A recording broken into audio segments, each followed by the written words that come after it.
Glória a Deus, como é bom poder acordar logo pela manhã e a primeira coisa que nós fazemos é colocar os nossos olhos lá no trono da graça. Saber que o nosso socorro já veio e Ele é o Senhor. Louvado seja o nome do Senhor. Amados, nessa manhã eu quero compartilhar com você sobre o tema jejum. Jejum que tem sido aí discutido por muitos. Alguns são bem extremos em relação ao assunto. São duas extremidades. Uns consideram de mais, outros consideram de menos. Mas o jejum é uma prática que tem sido assim praticado por toda a humanidade. Muitas religiões aí também, nações, elas e culturas, elas têm essa prática. Eles também jejuam. Então, alguns com finalidade espiritual, alguns com finalidade medicinal, mas o nosso enfoque hoje é falar sobre o jejum bíblico, né? E muitos não têm essa convicção, não têm essa clareza do que significa, para que serve. Eu creio que a igreja hoje ela está vivendo entre esses dois extremos, né? Alguns não dão valor nenhum, alguns dão uma ênfase muito além daquilo que ela realmente deve ser. E aí acaba tendo um desequilíbrio por não ter essa clareza. Mas eu penso que Deus ele queira, sim, despertar nosso coração nessa manhã para essa revelação, para essa compreensão, para essa prática que, sem dúvida, é uma arma poderosa para o cristão. O jejum é uma arma poderosa. Olha o que eu estou dizendo. É uma arma poderosa para o cristão e não para Deus. Você sabe que o jejum ele não vai mudar a bondade de Deus. O jejum não vai mudar o coração de Deus. O jejum não vai mudar os olhos do Senhor. O jejum não vai mudar Deus, porque Deus não muda. Deus é o mesmo ontem, hoje e eternamente. Ele continua sendo o mesmo Senhor. Portanto, o jejum não muda Deus, mas tem o poder de transformar a cada um de nós. O jejum é fundamental. E é claro que não há regras físicas, ou não há regras bíblicas, tem que ser dessa maneira, ou tem que ser daquela outra maneira. Como que eu faço? O jejum, ele é algo pessoal. O jejum é algo que cada cristão precisa entender que ele tem o seu nível, cada um tem o seu limite, e cada um pessoalmente deve estabelecer o seu limite e começar gradativamente, porque ele é um princípio espiritual. Mas, pastor, a Bíblia, ela ordena o jejum? A Bíblia existe uma lei, uma ordem. No Antigo Testamento, só existia um dia que foi estabelecido por Deus para o jejum. Só um dia que Deus estabeleceu, e foi o dia da expiação. Um dia onde todo Israel, ali diante do Senhor, onde o sumo sacerdote entrava com o sangue do cordeiro imolado, e ali o sumo sacerdote entrava no Santo dos Santos e derramava aquele sangue, o sangue que o cordeiro aceitou, aquele sangue sobre o propiciatório. Então era praticado um jejum sobre todo Israel. Então não há uma ordem, não há uma lei, mas a ordenança que Deus deu no Antigo Testamento está lá em Levítico, capítulo 23, verso 27. Vamos ler apenas esse versículo, só para a gente poder ter aí um entendimento de que foi esse único dia que Deus ordenou que Israel o fizesse. Para quê? Também havia um porquê. Levítico 23, verso número 27. Olha só o que diz.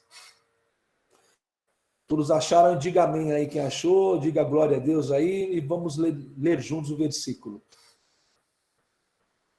Diz assim: mas ao 10 dias desse 7º mês será o dia da expiação. Expiação foi onde Deus aceitou que aquele cordeiro que fosse morto ele foi morto pelo pecado de todo Israel. Então, quando Deus aceitava a expiação daquele animal, haviam vários sacrifícios, mas no dia da expiação, aquele sacrifício era feito por todo Israel, onde, a partir daquele momento, Israel teria paz com Deus durante um ano. Então, aquele dia, ele era chamado do dia da expiação. Tereis santa convocação e afligireis as vossas almas e ofertareis oferta queimada ao Senhor. No versículo 32. Levítico 23, 27, no verso agora 32. Sábado de descanso vos será, afligireis as vossas almas. Ao 9 do mês, à tarde, de uma tarde a outra tarde, comemorareis o sábado. Olha que interessante. O único dia que Israel tinha para jejuar era esse dia. E o detalhe era para afligir as vossas almas, para que eles pudessem lembrar de que aquele dia um cordeiro foi morto, todos os pecados foram perdoados, cobertos durante um ano. No outro ano eles deveriam fazer a mesma coisa. Aquilo deveria ser repetido todos os anos. Então isso é interessante, que no Antigo Testamento a única ordem era essa. O único momento era esse. E muitos ensinadores hoje falham de maneira grave ao dizer que porque não havia nenhuma ordem específica para o jejum, também nós não devemos jejuar. Mas eu quero que você considere que se Jesus pediu para jejuar, é porque ele tem uma função, porque isso é poderoso, porque até mesmo o próprio Jesus jejuou. Se você observar o início do ministério de Jesus, ele foi, depois que foi cheio do Espírito, o Senhor repousou sobre ele, os céus se abriram, e ele foi praticar o jejum 40 dias e 40 noites. Mas olha o que Jesus disse lá em Mateus 6, verso de número 16. Vamos abrir nossas Bíblias, quem puder, obviamente, quem não puder, depois ouça, abra na sua casa e medite. Olha o que o Senhor diz. Quando jejuares, olha a palavra quando jejuardes, não vos mostreis contristados, como os hipócritas, porque desfiguram o rosto, com o fim de parecer aos homens que jejuam. Eu vos digo que eles já receberam a sua recompensa. Mateus 6, verso 16 a 18. Tu, porém, quando jejuares, unge a cabeça e lava o rosto, com o fim de não parecer aos homens que jejuais, e sim ao teu Pai em secreto. E teu Pai, que vê em secreto, te recompensará. Amados, há uma recompensa do Pai quando nós jejuamos. Não como aqueles que querem se mostrar que estão jejuando, porque ele diz que aqueles que querem mostrar ou falar para alguém que está jejuando, ele já recebeu a sua recompensa. Mas aqueles que têm um relacionamento com o Pai, que jejua, sem tocar trombeta a ninguém, mas com um propósito. Qual que é o propósito do meu jejum?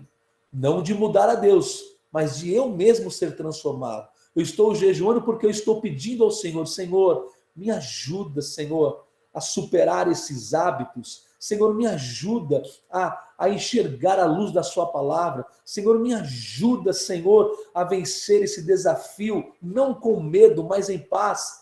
Lembra-se que quando nós passamos o sangue do Cordeiro, nós temos o sangue do Cordeiro lá no vergal da porta, e aquilo não vai mudar o que Deus vai fazer? Nós falamos isso na terça-feira. O sangue do Cordeiro está lá. O Senhor está lá. Ele vai proteger você de qualquer forma, de qualquer maneira, porque o poder é o sangue. Quando eu tenho o sangue dele sobre a minha vida, eu já estou tranquilo, em paz, porque eu conheço o sangue, eu sei o que o sangue significa. Então, quando eu jejuo, Deus não vai mudar também. porque o poder dele vai se manifestar na minha vida. Só que o jejum tem o poder de acelerar o meu crescimento, o meu relacionamento com o Pai, no sentido de eu conhecê-lo. Ele já me conhece, ele já sabe quem eu sou. Agora eu preciso me despertar, eu preciso saber quem eu sou no Senhor. Então, quando eu jejuo, eu estou aí me potencializando, eu estou acelerando o meu processo de conhecimento do Senhor, conhecimento da sua palavra, eu fico mais aguçado espiritualmente. Então, isso é realmente algo poderoso. Então, Jesus aqui não está mandando jejuar nesse texto aqui, não está mandando, mas ele diz, quando jejuar, ele não está ordenando, mas quando for jejuar, então ele espera que nós praticamos o jejum para que nós sejamos beneficiados. Então, ele está nos instruindo na motivação que se deve jejuar. Precisa ter uma motivação legítima. Tem que ter algo realmente que seja louvável, algo que realmente seja nobre. E nobre é nós nos humilharmos diante do Senhor e falar, Senhor, eu estou jejuando porque eu preciso conhecer mais a Ti, Senhor. E quando disse que o Pai recompensaria, está certo, é bênção. Ele nos mostrou que tal prática vai produzir um resultado poderoso, não que vai forçar Deus a fazer alguma coisa como algumas pessoas imaginam. Algumas pessoas elas são tão extremas em relação ao assunto que ela acha que porque ela jejuou, ela merece receber alguma coisa. Muitas pessoas fazem do jejum algo que é uma moeda de troca, justiça própria.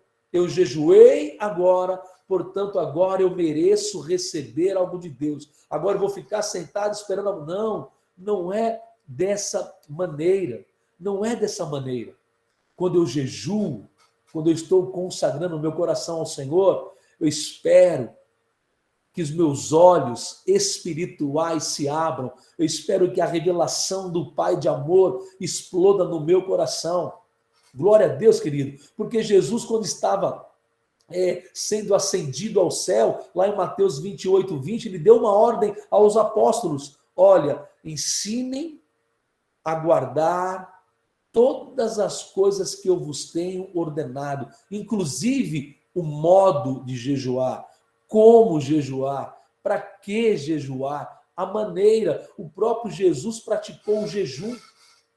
Ele jejuou porque ele queria mais intimidade, mais revelação. Ele sabia por que veio, para que veio. Ele sabia de tudo. Ele sabia como iria morrer, a maneira como iria morrer, traído, deixado para trás. Ele só jejuava porque ele queria mais intimidade, mais revelação, mais clareza, mais força para suportar todo aquele peso que caiu, o peso do pecado da humanidade caiu sobre ele. Então, o jejum, meus amados, deve ser, portanto, parte da nossa vida nesse sentido, de forma equilibrada, dentro do ensino bíblico. Aleluia! Glória a Deus! Embora o próprio Senhor Jesus tenha que ter praticado o jejum, muitas vezes porque só orava, Jesus orava demais. Ele jejuava e orava, às vezes ele fazia tanta obra que nem comia, ele ficava sem comer, mas ele reconhece que os judeus eles jejuavam 2 vezes por dia, e Jesus não praticava esse jejum 2 vezes por dia. Os judeus que estabeleceram jejuar 2 vezes por semana, de 7 dias, 2 dias da semana, eles separavam para jejuar. Jesus não observava esse jejum, nem os seus discípulos. Olha só o que diz ali em Lucas capítulo 5. Você pode ler comigo Lucas capítulo 5? Vamos ler um pouquinho aqui. Lucas capítulo 5, no verso de número 33.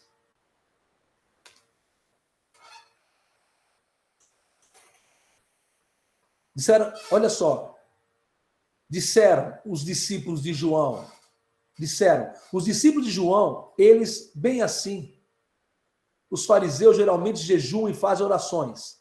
Os teus, entretanto, comem e bebem.